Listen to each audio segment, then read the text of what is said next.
So, thought I would make a little video to explain one of the supernatural occurrences that I encountered some years ago.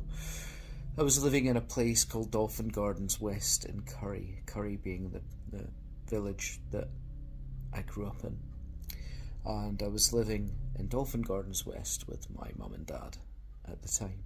And I'd been across visiting a friend one evening, and I believe it must have been in a winter month, because it was dark early.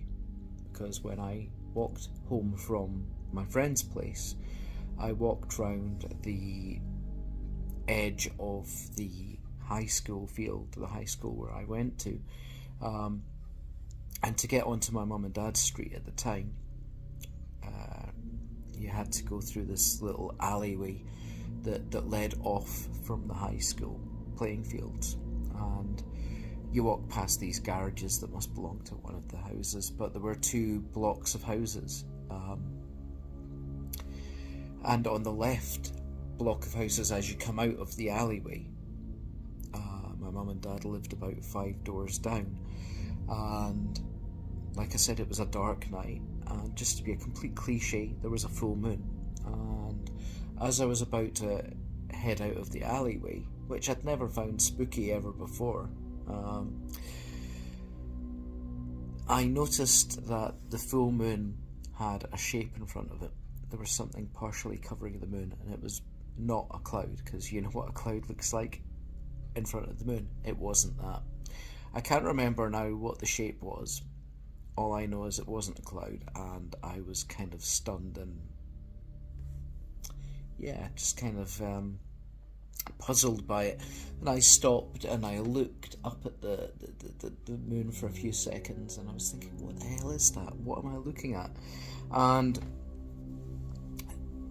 behind me there was a gap, and then there was a hedge that ran down the side of the house on the end of the block that my mum and dad lived on. Like I said, they lived 5 doors down from the end of the block. And behind me, as I looked at the moon, there was a hedge. There was a space, and then there was a hedge that ran down the side of the garden and down the side of the house. I was pretty much at the side of the house, which was on the other side of the hedge from me. And as I stood there looking at the moon, wondering just what the hell I was looking at, it seemed that I was not the only, I say person, and I may use the term loosely, but it seems that I was not the only person who was wondering what I was looking at, because as I looked at it, this voice, it wasn't even whispered, it was pretty much hissed from behind me. This voice just said, "What are you looking at?"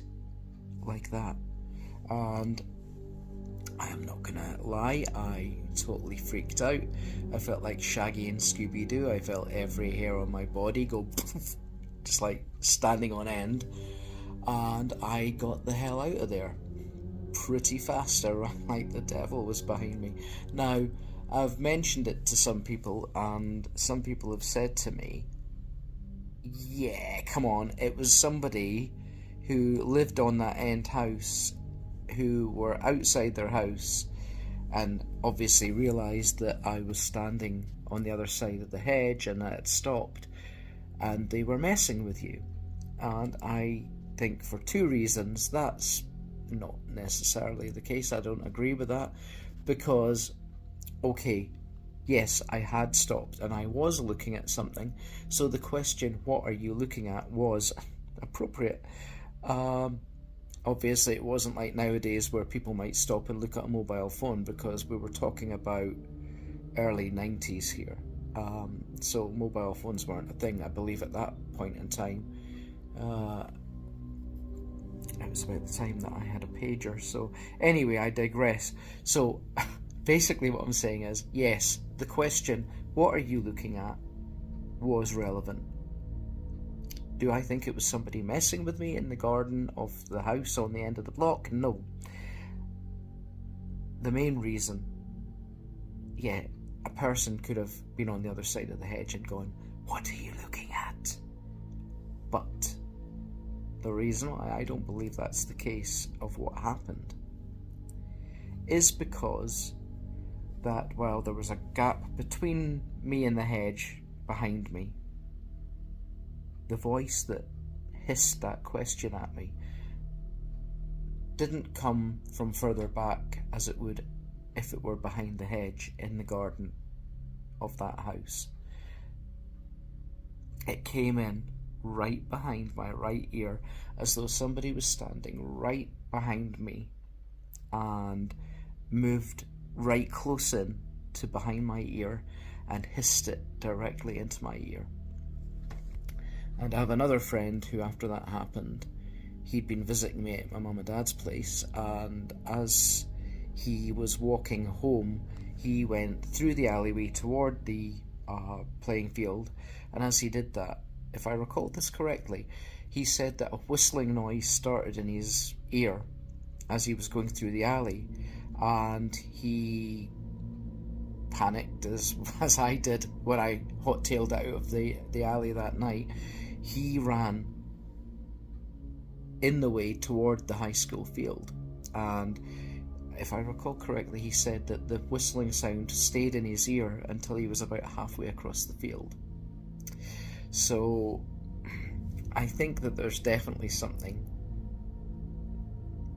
unusual about that alleyway, and I have an EMF detector, and a few nights ago I took it up to a friend's place and I showed him the EMF detector.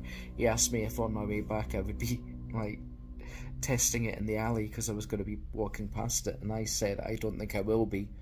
I did, and I took a video, which I thought I would explain the backstory before showing the video that I took in the alley, because it was very unusual, and the EMF detector definitely fluctuated, and it seemed to fluctuate at points where I asked questions and they looked like responses. So I will leave that up to the viewer's discretion, but I believe that it was definitely something strange back then, years ago, and it was definitely something strange a few nights ago. And I tested a theory regarding the EMF detector in my mobile phone the following day, a couple of days ago, and let's just say I don't believe that the EMF detector fluctuations were being caused by my mobile, which was about arm's length from the EMF detector.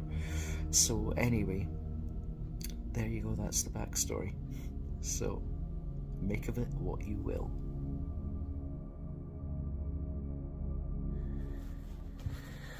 So I'm in the alley. It's green.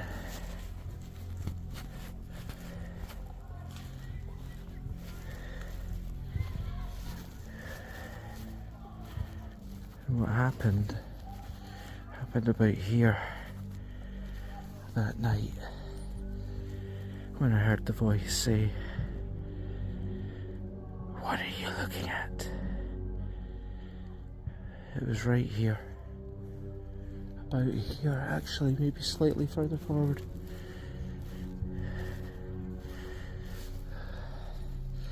It was about here, because I was looking at the houses over there in the sky. There's where the moon was that night. Where else tonight? It's up here. And I was standing here looking at the moon, and then a voice came in behind me saying, "What are you looking at?" Ooh.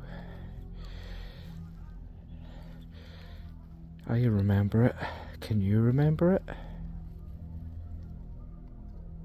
Can you remember saying to me, "What are you looking at?" Light it if you remember. Oh my goodness. Yeah, okay. Okay. You remember, huh? I remember. Can you push it to the red?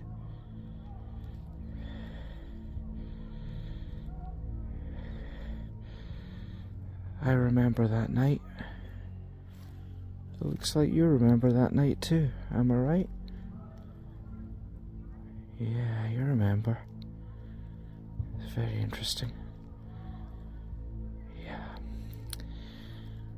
I meant you no disrespect that night, and I mean you no disrespect tonight. But I think I'm going to go now. You do not have the permission to follow me. Wow, holy smoke. What?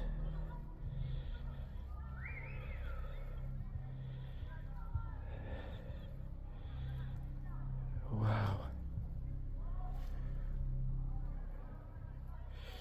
There's definitely a change in energy here, isn't there? You can see I'm not anywhere near the button in the middle of the EMF detector. Can you remember that night? I can remember that night. I remember being asked, what are you looking at? Do you want to give me another little sign? Yeah. Okay. It's time to move on tonight, I think. To be continued. So I wanted to make a little video to test a theory. Last night when I was in the alleyway, I had the EMF detector on and got some pretty major fluctuations, some of which appeared to be in response to what I was saying or asking at the time. But it did occur to me, what if, this is about the distance that it was from my phone, almost at arm's length. And I was thinking, what if, even though I was out in the open, what if the fluctuations were being caused by the mobile phone?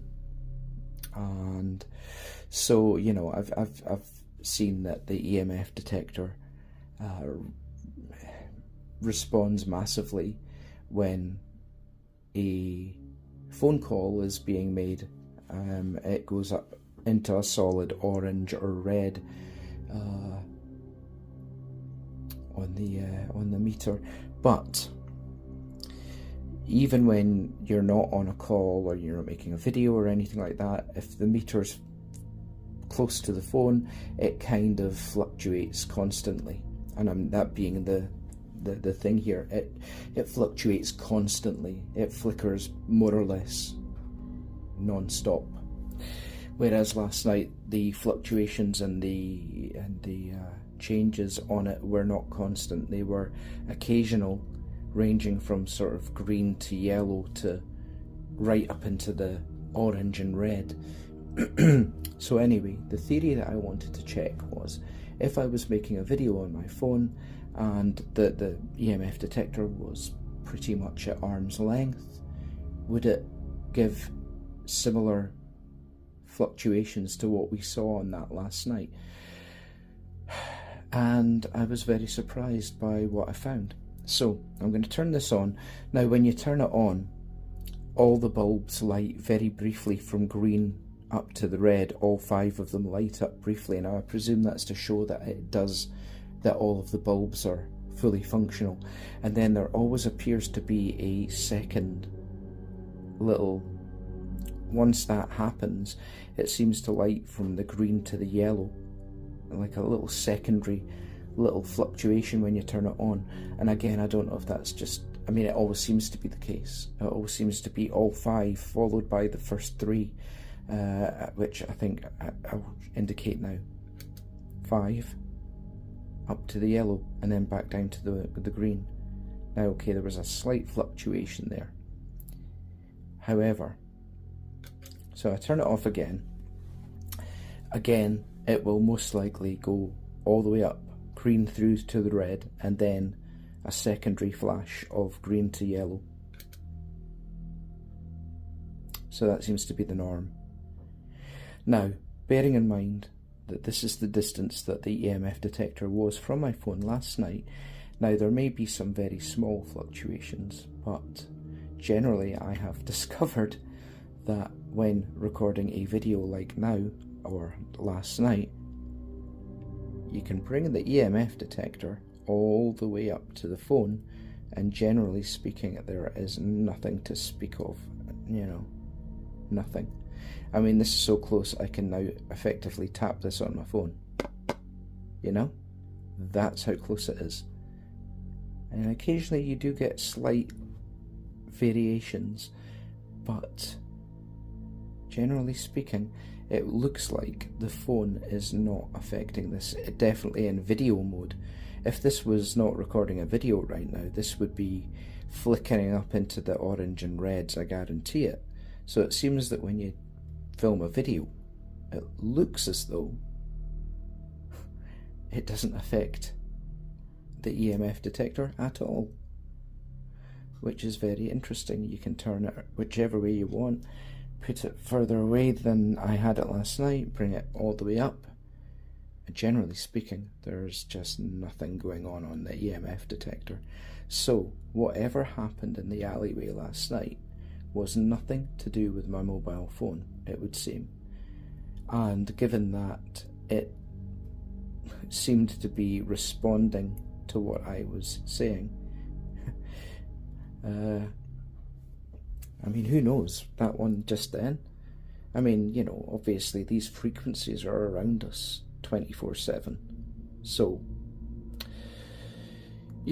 we generally don't know how these things are being affected around us unless we have something like this at hand. But yeah, I think that's pretty conclusive as far as I'm concerned. So close, you can tap it on the phone.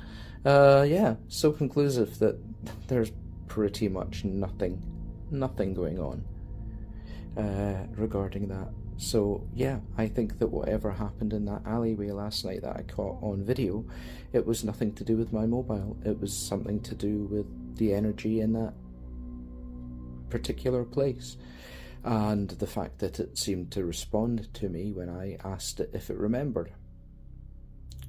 Apparently it still does.